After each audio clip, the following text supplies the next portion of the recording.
juste pour pousser la chose un peu plus loin. Elle demandait, comment est-il mort? Ça ne vous a jamais traversé? Mais moi j'avais. Aide-moi, Seigneur. Et tu sais,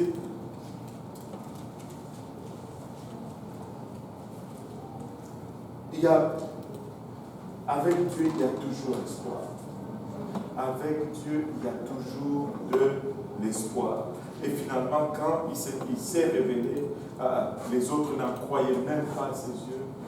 Joseph les renvoie chez eux avec la nourriture, allait dire à papa, je suis vivant. Et là, imaginez maintenant ces gens qui retournent chez eux. Papa, Joseph est vivant. Benjamin, tout excité. Je te dis, papa, Joseph est vivant. Et Jacob qui leur regarde ça, et qui leur regarde comme ça, il dit, ça, ce ne sont pas des blagues à faire. Ce ne sont pas des blagues à faire. Non, je te dis, Joseph est vivant. Et imaginez-vous ce père qui croyait que son fils était mort, ça fait longtemps. De le voir vivant, c'était comme rajeunir encore une fois. Et c'est ainsi que Joseph a finalement négocié une place pour sa famille avec Pharaon. Ils ont quitté Canaan pour aller s'abriter de la famine en Égypte. Pharaon leur a donné le delta de Goshen comme terre et ils se sont installés là-bas. Ils étaient 70 personnes quand ils ont quitté Canaan pour aller s'abriter maintenant de la famine en Égypte. 70 personnes. Vous savez, d'après les meilleurs calculs, ils étaient presque à moitié de la famine quand ces gens-là sont allés finalement en Égypte. Et donc tout au plus, la famine allait durer combien? 7 ans. Tout au plus, ils devaient rester 4 ans. Tout au plus 5 ans. Et retourner dans la terre promise. Amen. Parce que la famine était pour 7 ans. Mettons que, ce qui n'est même pas probable, mettons que c'était juste le premier mois de la famine. Tout au plus 7 ans, ils devaient rester là, parce que la famine durait 7 ans. Mais, ils ne sont pas restés 5 ans, ils ne sont pas restés 7 ans, ils ne sont pas restés 10 ans, ils sont restés plus de 400 ans en Égypte. La famine est venue, elle est passée. Mais quand ils étaient en Égypte, ils ont pris goût à l'ail, ils ont pris goût au poireau de l'Égypte et ils en ont oublié la terre promise. Vous savez, la Bible dit, oui.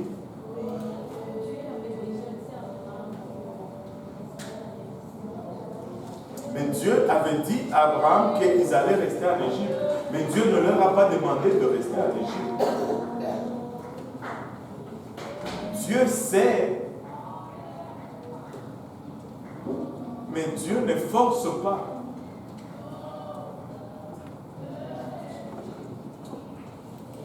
Amen. Ça n'a jamais été la volonté de Dieu pour qu'il reste toutes ces années en Égypte.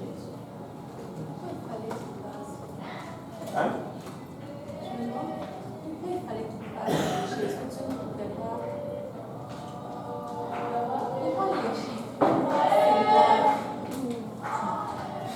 S'ils étaient à Mésopotamie, tu allais dire pourquoi Mésopotamie? Pourquoi c'est là? Très souvent, les questions de pourquoi, ce sont les meilleures questions à se poser soi-même. Pourquoi est-ce que je fais ci? Parce que ça va te révéler ta motivation. Mais ce sont les pires questions à poser à Dieu. Parce que très souvent, il ne nous dit pas pourquoi.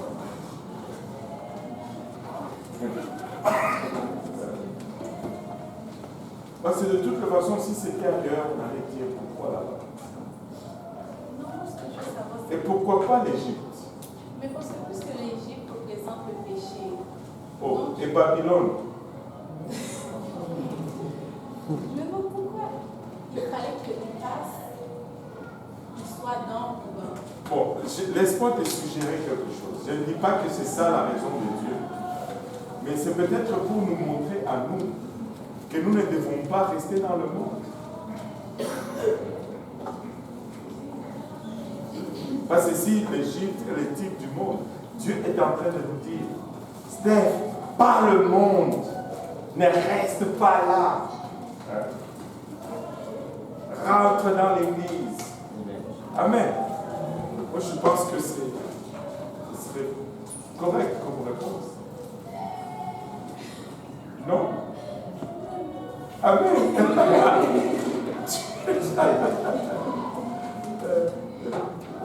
Oui. Moi, je vais aller dans le sens de la sœur. Par rapport à sa question, c'est que dans Genèse chapitre 15,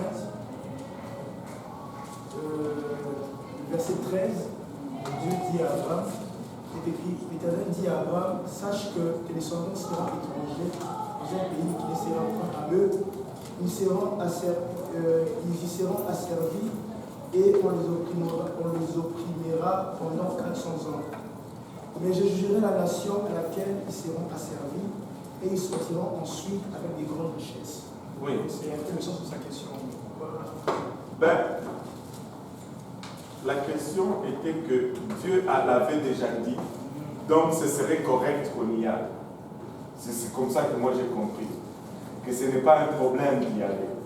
Non, 1000 fois non. Dieu sait, mais Dieu ne te force pas. Connaître, ce n'est pas décider. Je vais te donner un exemple.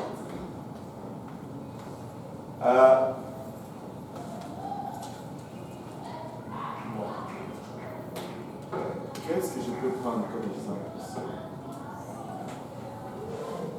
Mettons, bon, je connais Joël. Je sais qu'il aime la chèvre. Amen. Amen. Bon, maintenant, je peux te dire que après l'étude, Joël va aller à la Firenze et s'acheter une chèvre.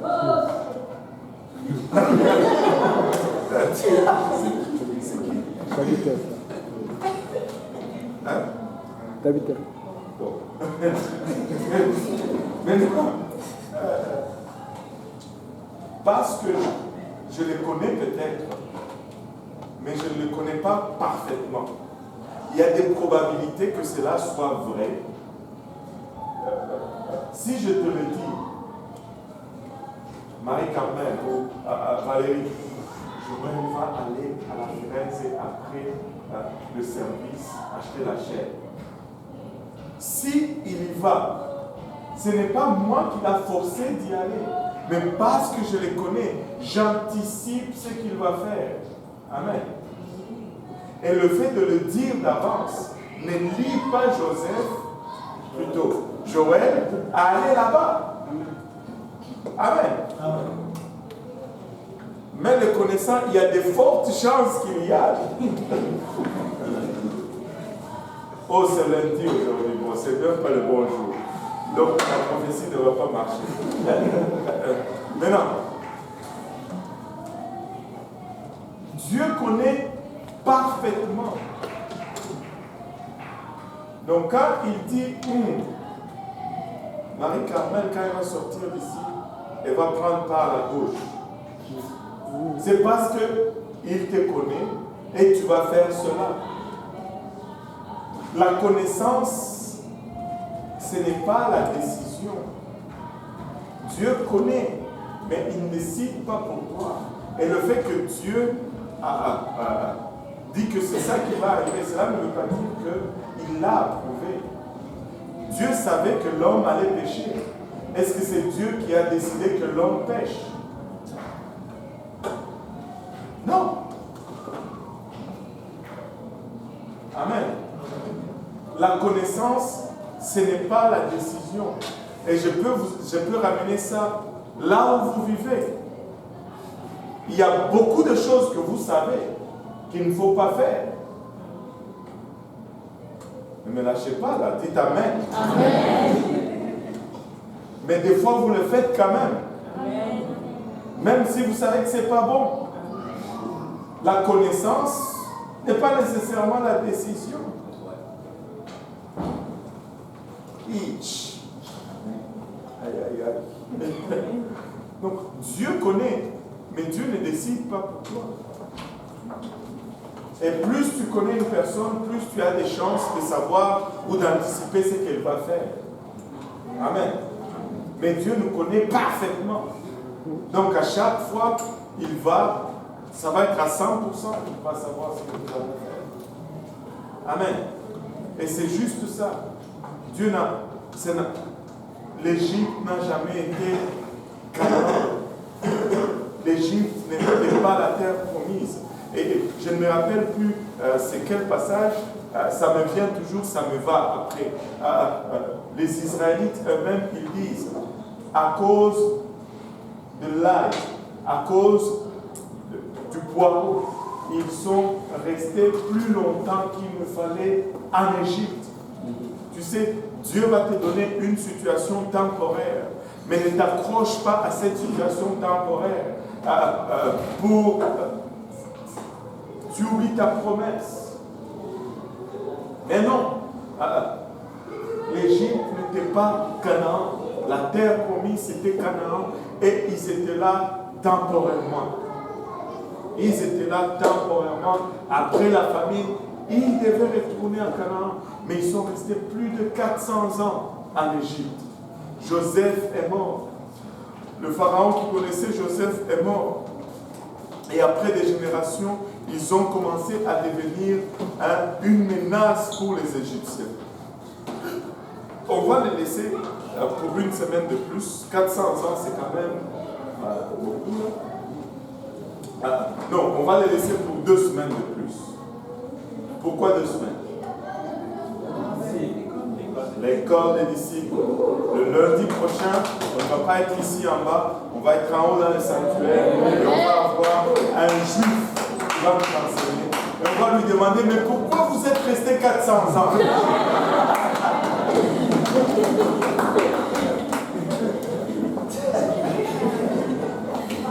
Amen. Amen. Alléluia. Est-ce qu'il y a des questions? Alléluia. Il n'y a pas de questions. J'ai une question par rapport rapidement. Par rapport à Joseph. Et c'est lié aussi à Daniel, ses compagnons. La question que je pose, est-ce que l'enfant de Dieu peut faire la politique? Pardon? La question c'est de savoir est-ce que l'enfant de Dieu peut faire la politique? Est-ce qu'un enfant de Dieu peut faire la politique? Le terme de politique est un peu abusé, mais est-ce qu'un enfant de Dieu peut être à la tête, diriger peut-être un grand pays? Ah ouais? Moi j'ai dit non.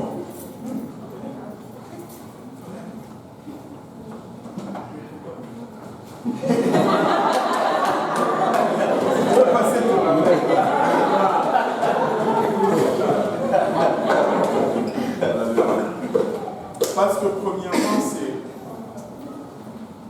c'est quand tu dis politique, ça fait très large et très vague. Okay? Et très souvent, on confond la politique avec l'administration. Un enfant de Dieu peut être dans l'administration. Il peut travailler comme un fonctionnaire dans l'administration. Mais si nous regardons le giron politique aujourd'hui, et si nous regardons et contemplons ce que ça prend pour accéder à un poste politique, je ne pense pas qu'en vivant honnêtement pour Dieu, tu vas être capable d'accéder à ce poste politique. Et c'est juste ça le problème. Parce qu'il faut que tu plonges soit dans la corruption, que tu plonges dans l'occultisme, parce que le pouvoir de ce monde est très occulte. très sombre. Nous avons cédé, l'homme a cédé la gouvernance de la terre au diable. Et quand le diable a tenté le Seigneur, il lui a dit, voici, il lui a montré tous les gouvernements de la terre, il dit, c'est à moi. Et Jésus n'a pas argumenté avec lui, parce qu'il disait, frère, je te les offre si tu m'adores. Tu sais quoi? Jésus était déjà en route pour les récupérer. Il n'avait pas besoin de se compromettre pour eux. Je vais le prendre à ma façon. Et suite à ce que tu dois faire pour arriver à cette poste, je ne sais pas comment tu peux rester chrétien et y parvenir. C'est là où le hic pose. Ce n'est pas le fait de gouverner qui est un problème, mais c'est tout le cercle politique et l'accession à cela. Tu ne peux pas être leur ami si tu ne fais pas la corruption. Tu ne peux pas être leur ami si tu ne plonges pas dans... Comment tu vas y arriver? C'est ça la question que je me pose. C'est impossible. Même, je peux vous donner l'exemple d'un de mes cousins. Il a fait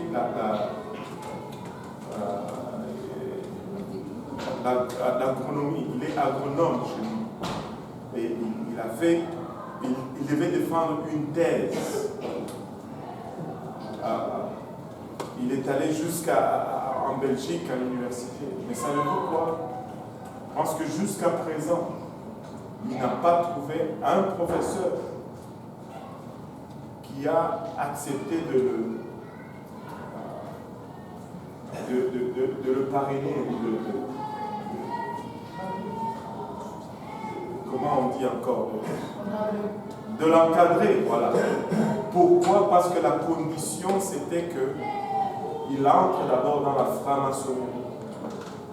S'il veut atteindre ce but.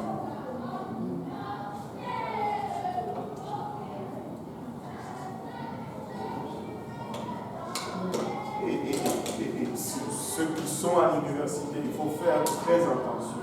Parce que la première place où ces gens recrutent, c'est l'université. C'est l'université. Ces gens de fraternité, blablabla, déguisés sous...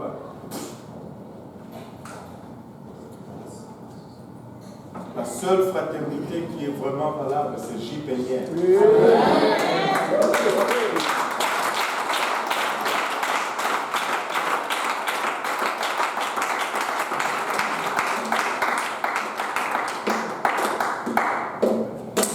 Amen. Gloire au nom de Jésus. Sur ce,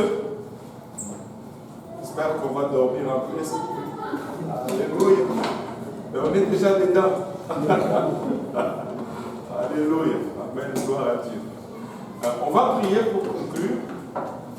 Et le frère Samy va prier aujourd'hui pour nous conclure. Et il va prier aussi pour bénir la nourriture. Amen. Amen.